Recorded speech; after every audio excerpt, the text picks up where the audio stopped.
তত্ত্বজ্ঞানের অর্থরূপে একমাত্র পরমেশ্বরকেই সর্বত্র দর্শন করো। সর্বত্র কাকে দর্শন করবে? পরমেশ্বর। সবাই কি রূপে পরমেশ্বর?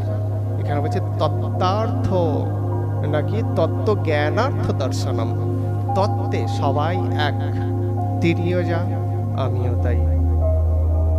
যেমন পিতা আর পুত্র, পিতার শরীরটাকে বিশ্লেষণ করো, যা যা পাবে, পুত্রের শরীরকে বিশ্লেষণ করো, এক জিনিস পাবে, বিন্দু মাত্র কিছু নয়, এক জিনিস পাবে। কিন্তু তবুও দেখো পুত্র পিতাকেই প্রণাম করে, কোনোদিনও পিতা পুত্রকে প্রণাম করে না। কেন করে না? তুমিও যা আমিও তাই। কেন? কারণ দুটো জিনিস এক হলেও, তত্ত্বে এক হলেও, তোমার থেকে আমি সৃষ্টি হয়েছি, আমার থেকে তুমি নাও। সেই জন্য তুমি আমার স্রষ্টা, আমি তোমার সৃষ্টি। সেই জন্য সৃষ্টি সবসময় স্রষ্টাকে প্রণাম। এই সংসারে দেখো আমাদের যে গ্যালাক্সি অর্থাৎ সৌরজগৎকে যদি আমরা দেখি, দেখো চাঁদ ঘুরছে কার চারপাশে?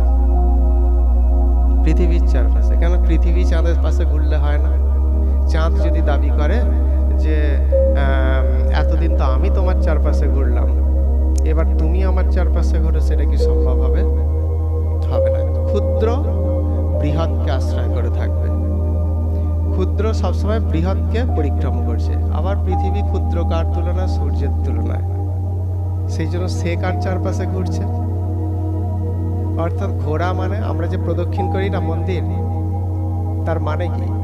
আমার যদি পৃথিবী ধ্বংস হয়ে যায়, চাঁদ কোথায় ছিটকে গিয়ে পড়বে তার কোনো অস্তিত্ব থাকবে না। তার মানে চাঁদ সঠিকভাবে ঘুরছে। এটা কার ওপর? কার শক্তিতে? পৃথিবীর শক্তিতে।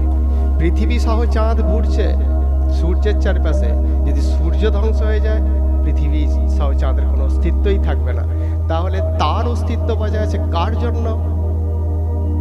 সূর্যের জন্য। ঠিক সেই রকম আমাদের অস্তিত্ব বজায় আছে কার জন্য?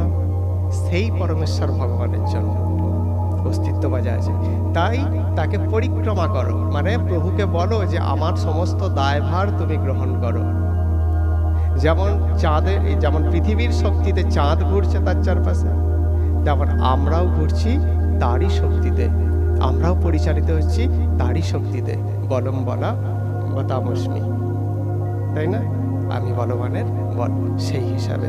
তো এখানে এটা বলা হচ্ছে যে তত্ত্ব জ্ঞানের অর্থরূপে একমাত্র পরমেশ্বরকে দর্শন করে। সব সেই তিনি, সব তিনি, সব যাকে দেখছি, আমি, তুমি, সে, গাছপালা, পশু পাখি, কীট পতঙ্গ, সব তিনি।